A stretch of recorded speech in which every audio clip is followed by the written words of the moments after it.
taslimu baaxin la yasalu samada ala nabi wa rasulil ahmada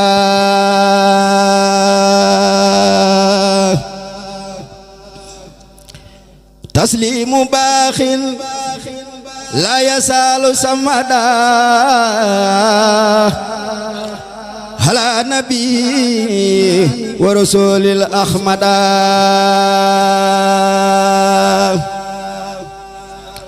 habqa salamayil karimi samadi ala nabi wasilati muhammadi ala nabi wasilati muhammadi abqa salamayil karimi samadi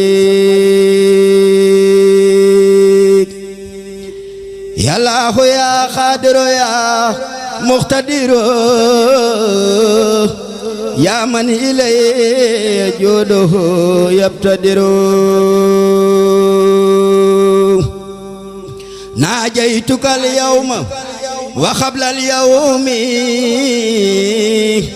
wali jaata fitra fawqa sawmi kisu bisal xasidi sakiran laka fi wa qabul yaxul fadlaka sintu xasidati sukura walam yasal ya maliki sakura akramtani ikramu man ma safal wa kullu ma aradtuhu min kalfal ahtaytani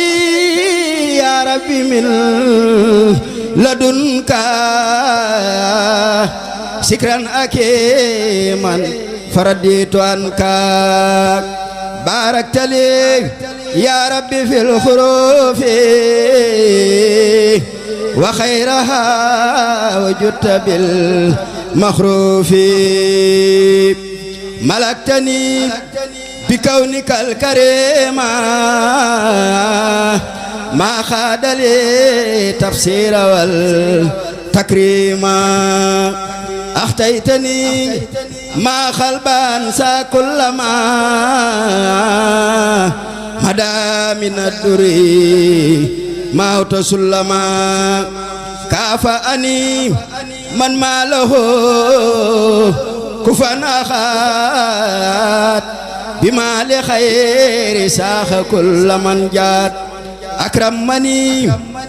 bi khul huwa allahu akhat rabbi walam yakun lahu kufan ahad najani allahu mukarrimu samaat tanajiyan bihi kafani alkamat wajalil akramu anfal karam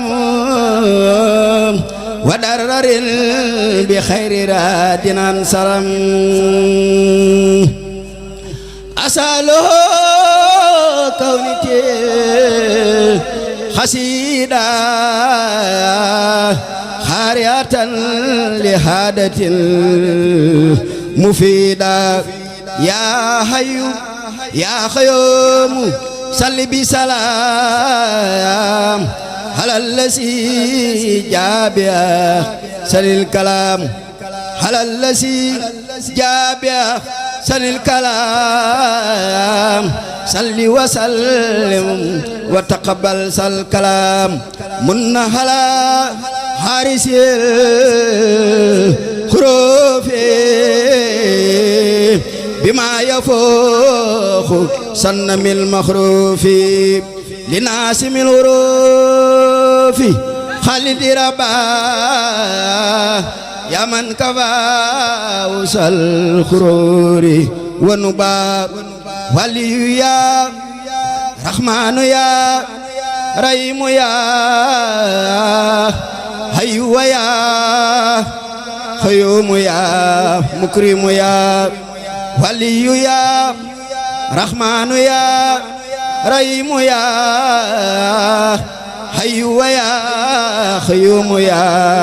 mukrimu ya waliyu ya rahmanu ya rahimu ya hayyu ya qayyumu ya mukrimu ya najaka abdukal khadimu sasala musalliman ala musa silukhla najaka abdukal khadimu sasala musalliman ala musa silukhla subhana rabbika rabbil izzati amma yasifun wa salamun alal mursalin walhamdulillahi rabbil alamin